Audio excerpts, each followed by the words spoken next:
हाँ बिल्कुल, आज हम लोग पढ़ेंगे।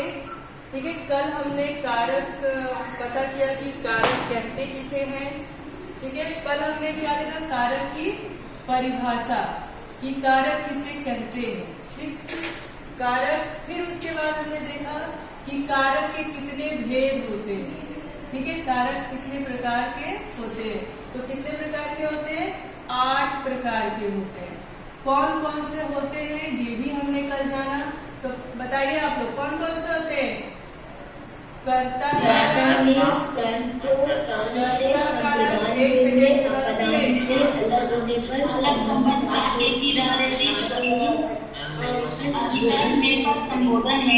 हाँ, तो कल हम लोगों ने 8 प्रकार का पढ़ा। कर्ता, कर्म, तीसरा क्या है, करण, चौथा क्या है, एक संप्रदान, फिर क्या है, अपादान, अपादान, फिर उसके बाद अधिकरण, अधिकरण, संबोधन, अधिकरण, फिर नहीं, संबोधन का सबसे आगे। अपादान के बाद क्या आता है, मैम संबंध, अधिकरण, अधिकरण, अधिकरण, अधिकरण के बाद आता है संबंध का योग, और उसके बाद आता है संबोधन। संबोधन, मैम संबोधन होता है वो तो। अधिकरण के बाद होता है संबोधन। देखिए, कोई इसमें ऊपर नीचे हो सकता है, कोई दिक्कत नहीं है। तो पहले आप देखोगे कर्ता कारक, कर्म कारक, करण कारक, संप्रदान, अपादान, चाहे आप संबंध कारक कह लीजिए, चाहे अधिकरण, तो अधिकरण, संबंध, उसके बाद से संबोधन। कल हम लोगों ने पढ़ा था कि कर्ता कारक किसे कहते हैं। कल पढ़ा था ना कि कर्ता किसे कहते हैं।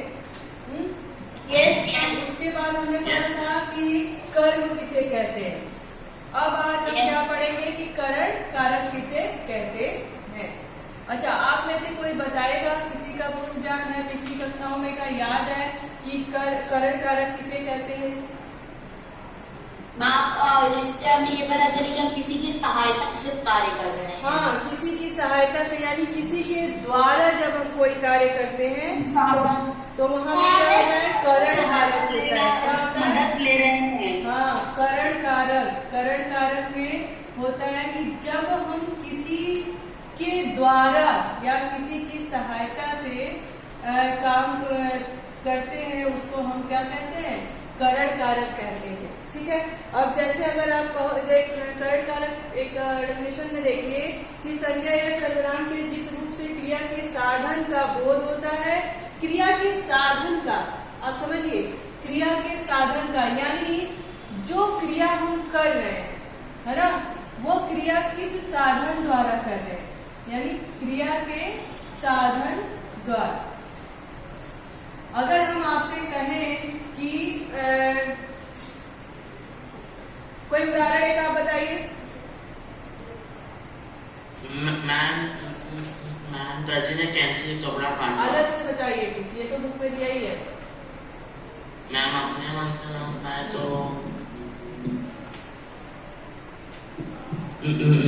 मैम बच्चे फुटबॉल से खेल रहे हैं। हाँ, बच्चे किससे खेल रहे हैं, फुटबॉल से खेल रहे हैं। तो किसके द्वारा खेल रहे हैं, पुलिस ने को डंडे से मारा। हाँ बिल्कुल, मतलब किसी चीज को, किसी चीज का प्रयोग करके उसने अपने काम को किया। तो देखिए, बच्चे खेल रहे हैं, एक साधारण वाक्य है कि बच्चे खेल रहे हैं। अब इसमें पूछेगा कि बच्चे किसके द्वारा खेल रहे हैं, तो बच्चे किसके द्वारा खेल रहे हैं, मैम फुटबॉल के द्वारा। हाँ, बॉल से खेल रहे हैं, बॉल के द्वारा खेल रहे हैं। तो जब आ जाएगा कि बच्चे खेल तो रहे हैं पर किससे खेल रहे हैं, तो वो बॉल से, फुटबॉल से खेल रहे हैं, यानी किसी के द्वारा खेल रहे हैं, ऐसे ही नहीं, बिना किसी चीज के नहीं खेल रहे हैं। अगर वो क्रिया कर रहे हैं तो फुटबॉल पे कर रहे हैं, और किसके द्वारा खेल कर रहे हैं, फुटबॉल से खेल रहे हैं। अगर उनके पास फुटबॉल नहीं होता तो वो ऐसे ही खेलते। अब समझ में आया कि वो खेल रहे हैं पर किसी चीज के द्वारा खेल रहे हैं। अब हम कहेंगे कि राम ने रावण को तलवार से मारा। ठीक है, राम ने रावण को तीर से मारा। ठीक है, अब राम करता है, उसने कर्म तो किया रावण के ऊपर, कर्म तो किया, पर किसकी सहायता से किया? किसकी सहायता से किया? बाण की सहायता से, तीर की सहायता से। राम ने रावण को मारा, परंतु किसकी सहायता से, किसके द्वारा मारा? तीर के द्वारा मारा। किसके द्वारा मारा? तीर के द्वारा मारा। अब आपको समझ में आया कि करण कारक में किसी की सहायता कैसे ली जाती है? मैम हमें एक बार और समझा दीजिए। एक बार और समझा देते हैं, ठीक है। जैसे अगर हम लिखते हैं, यहाँ पे तो बहुत तेज आता है, आता ही नहीं।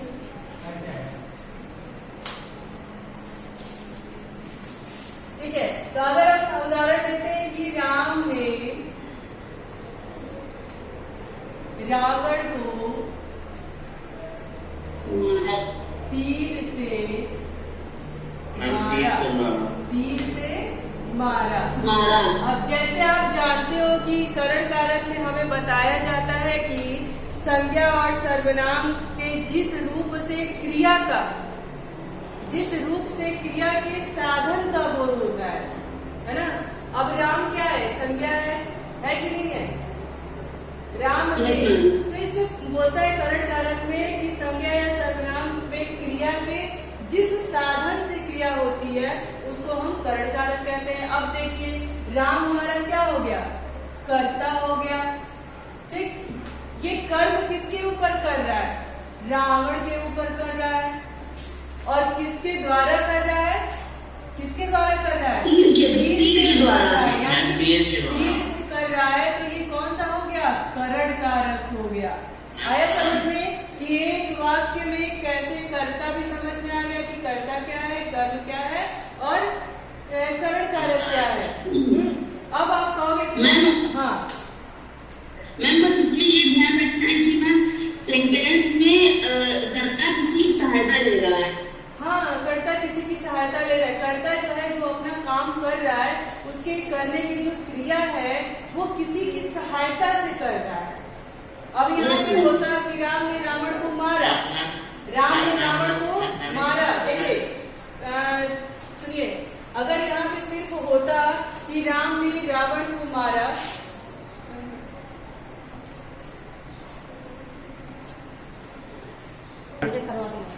ठीक है, तो अगर हम कहेंगे, यहाँ पे हम सिर्फ लिखते, क्लास सुनाई दे रही मेरी आवाज? हाँ, अगर हम लिख देते कि राम ने रावण को मारा, ठीक है, तो यहाँ पे करण कारक का उपयोग नहीं होता। क्यों? क्योंकि राम ने रावण को ऐसे ही मार दिया। ठीक, तो यहाँ पे क्या होता? करना होता और कर्म किस पे कर रहा होता है? रावण पे कर रहा होता। लेकिन यहाँ पे किसी के द्वारा मारा। अगर रावण को मारने की कोशिश उसने की है, मारी है, तो उन्होंने किसी की सहायता ली है। तो किसकी सहायता ली है? तीर की सहायता ली है। इसलिए वो तीर क्या हो गया? करण कारक हो गया। अब आपको समझ में आया कि कैसे करण कारक में किसी की सहायता ली जाती है? Yes ma'am. ठीक है, अब जैसे आपके बुक में ही एक उदाहरण दिया है कि दर्जी है, दर्जी ने कैंची से कपड़ा काटा। ठीक है, अगर दर्जी को हम लिख देते कि दर्जी कपड़ा काट रहा है, वहां पे करण कारक नहीं आता। परंतु दर्जी ने कपड़ा काटने के लिए किसकी सहायता ली? दर्जी की ली, है ना। दर्जी से कपड़े काटता है। ठीक है, कपड़ा काटता है। अब दर्जी ने तो कपड़ा काट दिया, परंतु उसने हाथों से तो नहीं फाड़ दिया, है ना। लेकिन उन्होंने किसी वस्तु की सहायता ली। तो किस वस्तु की सहायता ली? कैंची की सहायता ली। इसलिए कैंची क्या हो गया? करण कारक हो गया। Yes ma'am. जब कर्ता कोई काम करता है और उसमें किसी की सहायता लेता है, तो वहां पे क्या होता है? करण कारक होता है। मुझे लग रहा है कि अब करण कारक आप भूलोगे नहीं शायद। अब देखिए, वह हवाई जहाज द्वारा नेपाल गया। अब जैसे आपने पूछा था ना कि संज्ञा कैसे सर्वनाम है। अब देखिए, अगर यहाँ पे वह की जगह पे किसी का नाम होता तो वो संज्ञा हो जाता, परंतु ये सर्वनाम है। क्यों? क्योंकि हमने वह कह के उसको इंडिकेट किया, वह कह के समझा।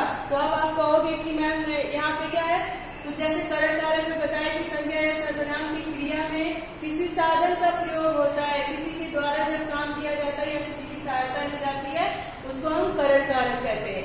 तो इसमें एक उदाहरण है कि वह हवाई जहाज द्वारा नेपाल गया। ठीक है, अब वह नेपाल तो गया परंतु किसके द्वारा गया? हवाई जहाज के द्वारा गया।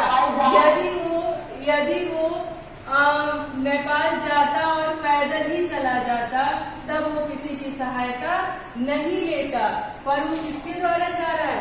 हवाई जहाज के द्वारा जा रहा है, तो उसने क्या किया? हवाई जहाज का सहारा लिया। क्या कहोगे? वह हवाई जहाज द्वारा नेपाल गया। वह हवाई जहाज के द्वारा नेपाल गया। ठीक, अब देखिए ये क्या हो गया? ये आपका सर्वनाम हो गया। वो जाने का काम कर रहा है, कर्म किसके ऊपर कर रहा है? वो कहाँ जा रहा है? नेपाल जा रहा है, परंतु जा किससे रहा है? हवाई जहाज से जा रहा है। यानी ये जो है, ये जो वह है वो नेपाल जाने के लिए सहायता किसकी ले रहा है? हवाई जहाज की सहायता ले रहा है ना? सहायता किसकी ले रहा है? हवाई जहाज की ले रहा है। इसलिए यहाँ पे क्या हो गया? करण कारक हो गया। क्या हो गया? करण कारक हो गया। ठीक, अब आपको समझ में आया कि कैसे संज्ञा और सर्वनाम की क्रिया में जब किसी की सहायता या किसी के द्वारा जब हम कोई काम करते हैं, है ना, तो वो उसमें करण कारक होता है। आया आपको समझ में? अब यहाँ पे कोई दिक्कत तो नहीं होगी? No ma'am. चलिए अब हम आगे पढ़ते हैं संप्रदान कारक पे। यस, संप्रदान कारक में पहुंचते हैं। ठीक है, कि संप्रदान कारक किसे कहते हैं? कौन बताएगा कि संप्रदान कारक कहते किसे हैं? कौन बताएगा? मैम, संप्रदान कारक देने का भाव होता है, कुछ देते हैं। अच्छा, मैम, संप्रदान कारक किसी को कुछ प्रदान करने के लिए। हाँ, जब किसी को कुछ देने का भाव हमारे मन में आता है। हाँ बताइए। हम दान करने के लिए, को देने के लिए। हाँ बिल्कुल, जब ऐसे भाव आते हैं तो वहाँ पे क्या होता है? संप्रदान कारक होता है। जब हम कहते हैं संप्रदान शब्द किसी को देने के लिए या कुछ करने का संकेत करता है, अतः संज्ञा या सर्वनाम का वह रूप जिसे कुछ दिया जाए, कुछ किया जाए, संप्रदान कारक कहता है। और संप्रदान कारक का विभक्ति चिन्ह क्या है? को और के लिए। को और के लिए। अगर हमारे पास एक उदाहरण आता है कि राम ने भिखारी को कंबल दिया। राम ने भिखारी को, भाव आ रहा है। हाँ, वो दे रहा है। राम ने भिखारी को, राम ने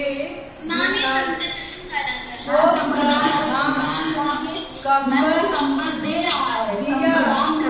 क्या कर रहा है? राम जो है, ये जो करता है, राम करता भी होगा, राम संज्ञा भी कहा जाएगा। ठीक है, तो इसने क्या किया? भिखारी को, राम ने जो क्रिया की है किसके ऊपर की है? भिखारी के ऊपर की है, परंतु किया क्या है? उसको कंबल दान किया है, उसके कंबल दान किया। तो यहाँ पे क्या आ जाएगा? संप्रदान कारक हो जाएगा। जैसे हम कहें कि सचिन दादाजी के लिए दवा लाओ। सचिन, अब आपके रूप में दादाजी के लिए दवा ला रहा है। सचिन, ये भी संप्रदान कारक हो जाएगा। सचिन दादाजी के लिए दवा लाओ। दवा लाओ।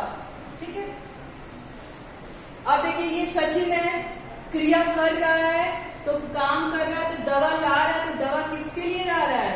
वो दादाजी के लिए दवा ला रहा है। तो यहाँ पे क्या कर रहा है? संप्रदान देने का भाव उसके मन में आ रहा है, इसलिए ये क्या है, संप्रदान कारक। संप्रदान कारक। आया समझ में। देखिए कभी कभी विभक्ति के द्वारा भी आपके सामने वाक्य प्रस्तुत किया जाता है, कभी कभी विभक्ति चिन्हों के बिना भी। अब जैसे इसमें एक है कि पिताजी को चाय दो, किसको चाय देना है, हम पिताजी को भी। हाँ, और यहाँ पे ये भी हो सकता था, यहाँ पे ये भी हो सकता था कि तुम पिताजी के लिए चाय लाओ, यहाँ पे के लिए का इस्तेमाल हुआ है, परंतु इसमें क्या है, पिताजी को चाय दो, पिताजी को चाय दो।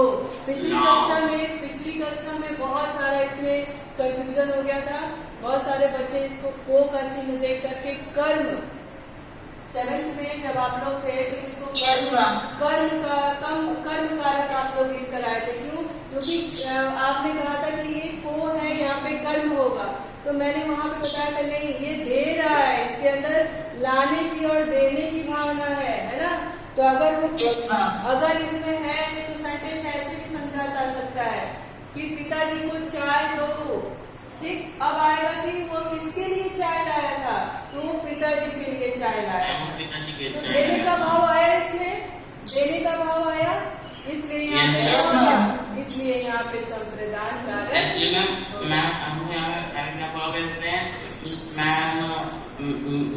मैं बाहर बैठे भिखारी को रोटी दो। हाँ, तो वो क्या होगा, तुम किसके लिए रोटी लाए थे, भिखारी के लिए लाए थे, तो वहाँ पे क्या हो गया, संप्रदान कारक हो गया। आया समझ में संप्रदान कारक? Yes ma'am. अच्छा, किसी जैसे कर्म कर्ता करण संप्रदान में कोई प्रॉब्लम है आपको, कोई समस्या है? चलिए, बहुत ही अच्छी बात है, ठीक है। अब देखिए है इसका एक विशेष नियम समझ लीजिए कि कर्म कारक और संप्रदान कारक में अंतर क्या है, ठीक है। बहुत जैसे अभी ये सेंटेंस आया था ना कि पिताजी को चाय दो, तो कर्म कारक में भी को आता है विभक्ति चिन्ह में और संप्रदान में भी आता है। तो अब आप सुनिए कि दोनों में अंतर क्या है। कर्म कारक में काम करने का प्रभाव सीधा कर्म पर पड़ता है। देखिए कर्म कारक में अब जैसे यही अगर होता कि पिताजी को चाय दो, पिताजी को चाय दो। हाँ, अभी देखिए इसी सेंटेंस के द्वारा हम कैसे कर्म कारक और संप्रदान कारक में अंतर बताएंगे। पिताजी को चाय दो, अब इसमें को विभक्ति चिन्ह आया है, तो को तो भैया कर्ता में भी लगता है, कर्ता ने कर्म कारक में भी लगता है, ठीक है, और संप्रदान में भी लगता है। अब आप कैसे कहोगे कि ये पहचाने हम कैसे कि ये कर्म है कि क्या, ठीक है, इसमें भी लगता है, ठीक। अब इसमें ये कह रहे हैं कि पिताजी को चाय दो, यहाँ पे क्या है, देने का भाव है, भले ही क्या वो है, अगर इसमें होता कि पिताजी को चाय दिया, पिताजी को चाय दिया, है ना, तो यहाँ पे क्या हो जाता, कर्म कारक हो जाता। क्यों? क्योंकि वो कर्म कर रहा है, किसके ऊपर कर रहा है, पिताजी के ऊपर। परंतु पिताजी को चाय दो, तो वो उसने क्या किया, पिताजी के लिए चाय लाया और दिया, तो वहाँ पे कर्म कारक। देखिए इसमें है कर्म कारक में काम करने का प्रभाव सीधा कर्म पर पड़ता है, ठीक है, काम करने का प्रभाव सीधा कर्म पर पड़ता है। यानी अगर मैंने पिताजी को चाय दिया तो पिताजी ने चाय ले लिया, तो उसका प्रभाव कर्ता पे नहीं पड़ा, क्या पड़ा, कर्म पर पड़ा। पिताजी ने चाय पी लिया, है ना, पिताजी चाय पी लिए, अब चाय पिताजी ने जो कर्म कर रहे हैं, तो चाय पी रहे हैं, तो चाय उस कप से खत्म हो रही है कि नहीं हो रही है, तो पिताजी के द्वारा जो कर्म किया जा रहा है, पिताजी के द्वारा जो चाय पीने का कर्म किया जा रहा है, तो कर्म पर प्रभाव पड़ रहा है। पिताजी चाय पी रहे हैं तो कप खाली हो रही है और वो चाय पिताजी के पेट में जा रही है, तो कर्ता का प्रभाव नहीं पड़ रहा, सीधा कर्म पर प्रभाव पड़ रहा है, इसलिए उसमें क्या हो जाएगा, कर्म कारक हो जाएगा। अब देखिए कर्म कारक का विभक्ति चिन्ह को है तथा कभी कभी संप्रदान कारक के साथ भी को विभक्ति का प्रयोग होता है, जैसे कि यहाँ पर हुआ है, को विभक्ति का भी प्रयोग होता है, परंतु दोनों में अंतर है। कर्म कारक विभक्ति चिन्ह को क्रिया के फल का आधार होता है, क्रिया के फल का आधार, यानी पिताजी अगर चाय पी रहे हैं तो क्या हो रहा है, उस पर प्रभाव पड़ रहा है, उसका फल मिल रहा है, क्या मिल रहा है, एक तो पिताजी की चाय पीने की इच्छा तृप्त हो रही है और दूसरा उस कप में से चाय पी रहे तो चाय खाली हो रहा है, उनके पेट में जा रहा है। यानी पिताजी के कर्मों का प्रभाव, क्रिया का प्रभाव कर्म पर पड़ रहा है। ठीक है। अब उसके बाद जबकि संप्रदान में को का अर्थ के लिए होता है, जबकि संप्रदान में को का अर्थ के लिए होता है। जैसे पिताजी को चाय दो तो कोई पूछता है कि ये चाय किसके लिए है, तो ये चाय पिताजी के लिए है। ये चाय किसके लिए है, पिताजी के लिए है। अब आया समझ में कि कर्म कारक में को और संप्रदान कारक में को में क्या अंतर है। हाँ, तो ये चीजें जो है हमेशा ध्यान रखेंगे कि को विभक्ति चिन्ह को ही देख करके ये कर्म कारक है और ये संप्रदान है, ऐसा हम नहीं सोचेंगे। पहले उस सेंटेंस के बारे में देखेंगे कि यदि ये चाय है तो गिर रहा है, ठीक, और दिव्यांश जाकर के उसको खा रहे हैं। देखिए ये पेड़ हो गया हमारा। अब पेड़ से कौन अलग हो रहा है, फल अलग हो रहा है। पेड़ से कौन हो गया, फल क्या हो गया, अलग हो गया। अब ये पेड़ से फल अगर अलग हो गया तो आप जा करके अगर उस जगह पे उस पेड़ फल को दोबारा से रख देंगे तो क्या वो हो जाएगा, वो अलग हो गया तो वो हमेशा के लिए अलग हो गया। अब वही फल दोबारा उस पेड़ में नहीं जाके लगेगा। तो अब आया समझ में कि किस प्रकार से अलग होने का भाव उत्पन्न होता है। जैसे एक बंदूक से गोली निकल गई, अब बंदूक से गोली निकल गई तो क्या हो गया, वो जा करके कहीं किसी को लग गई। अब वही वो गोली वापस, जैसे तीर कमान से निकल, हाँ तीर कमान से निकल गया, वापस से हम वही तीर में रिवर्स गियर डाल के और हम उसको यथास्थिति नहीं रख सकते। यानी तीर से, कमान से तीर अलग हो गया है ना, अलग हो गया, सदा के लिए अलग हो गया, वापस से उसको हम नहीं लगा सकते। जैसे हमारे मुंह द्वारा बोला गया शब्द, चाहे वो किसी के लिए अच्छा शब्द बोला जाए, चाहे वो किसी के लिए खराब शब्द बोला जाए, पर हमारे मुंह से उसके लिए शब्द निकल गया। अब उसकी निकल गया, वो निकला हुआ शब्द हम वापस अपने मुंह में नहीं रख सकते हैं, है ना। अब मान लीजिए मैंने किसी के लिए कोई कटु वचन बोल दिया, बोलने को तो बोल दिया, मेरे शब्द मेरे मुंह से बाहर हो गए, ठीक है, लेकिन फिर मैं उसको वापस अपने मुंह में नहीं रख सकती कि भैया ये तो गलती से निकल गया, ले आओ फिर से रख लो, ऐसा नहीं होगा। लेकिन मेरे उस कटु वचन से अगर उसको तकलीफ हुई है तो उसकी हम भरपाई करने की कोशिश करेंगे, परंतु वही शब्द वापस से हम अपने मुंह में, अपने जबान में नहीं ला सकते। तब आया समझ में कि कैसे यहाँ पे अलग होने का भाव उत्पन्न होता है। अब जैसे देखिए कि गंगा से हिमालय निकलती है, अब निकलना शब्द आया है, ठीक है,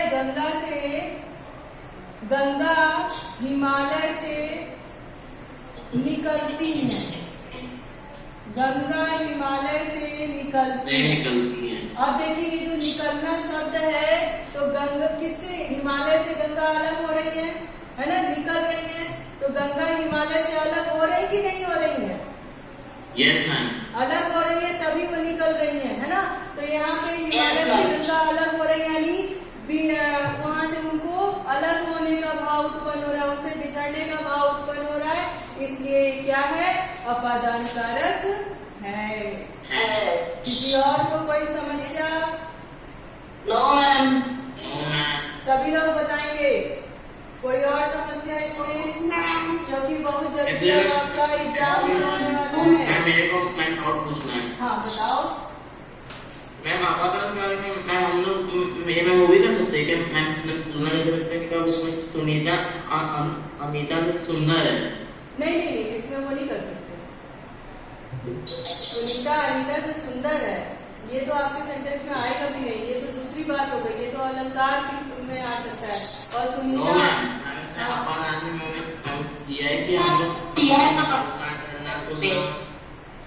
अच्छा, इसमें तुलना की भावना आई है ना, आपका अपादान कारक में इसमें दिया है कि सीखने, तुलना आदि का बोध होता है, यानी डरने का भी बोध हो, सीखने का भी बोध हो, तुलना करने का भी बोध हो, तब जाकर के वो अपादान कारक होता है। तो यहाँ पे हमने क्या किया, तुलना कर दिया कि जो गीता है वो सीता से ज्यादा सुंदर है ना।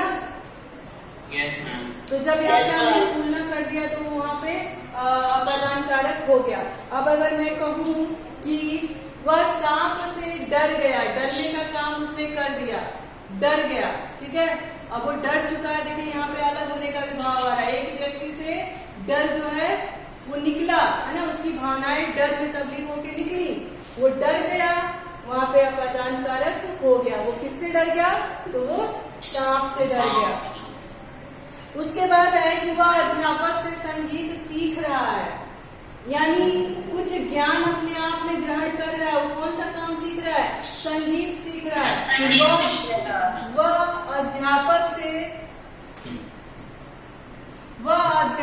से संगीत सीख रहा है। तो अगर एक तरीके से हम वो भी देखना चाहेंगे कि कैसे इसमें अपादान कारक हो, तो सीखना जैसे आपके परिभाषा में रहा अपादान कारक है कि सीखना भी अपादान कारक के अंतर्गत आता है। अब अध्यापक ने संगीत का ज्ञान उस विद्यार्थी को दिया, है ना। तो जितना ज्ञान दिया उतना अध्यापक से अलग हुआ, मतलब ज्ञान आया उसके पास, है ना। इस पॉइंट ऑफ व्यू से देखेंगे तो यहाँ पे क्या होगा, अपादान कारक होगा। और ये जो हमने बताया कि अध्यापक से ज्ञान दिया, ये बस समझने के उद्देश्य से बताया मैंने, ठीक है। लेकिन आप मेन चीज यहाँ पे ध्यान रखेंगे, यहाँ पे सीखने का भाव है, इसलिए ये अपादान कारक है। क्यों, क्योंकि अपादान कारक में परिभाषा में बताया गया है कि जहाँ पर अलग होने का भाव, सीखने का भाव, डर, है ना, तुलनात्मक भाव आता है, वहाँ पे क्या होता है, अपादान कारक होता है। आई बात समझ में? Yes ma'am. कहीं पे कोई समस्या? No ma'am. और पिताजी चाय पी रहे हैं, तो ये क्या है, कर्म कारक है। क्यों, क्योंकि पिताजी चाय पी के ऊपर कर्म कर रहे हैं। चाय पी रहे हैं, हाँ चाय पी रहे हैं ना, तो कर्म हो रहा है उस पर, तो इसलिए इसमें ये अंतर है, इसको हमेशा ध्यान रखिएगा, ठीक है। अब चलिए हम आते हैं अपादान कारक पे। अपादान कारक ऐसा है जहाँ पे अलग होने का भाव प्रकट होता है। मैम यस मैम, यहाँ अलग होने का भाव प्रकट होता है, मतलब दूर होना, मैम डरना, गिरना। अपादान कारक में अलग होने का भाव होता है। जब कोई किसी से अलग हो जाए, फिर से वो जुड़ ना सके, वहां पर उसको हम क्या कहते हैं, अपादान कारक कहते हैं। ठीक, अब देखिए कि कैसे कहते हैं। संज्ञा या सर्वनाम के जिस रूप से अलग होने का, दूर होने का, डरने, सीखने,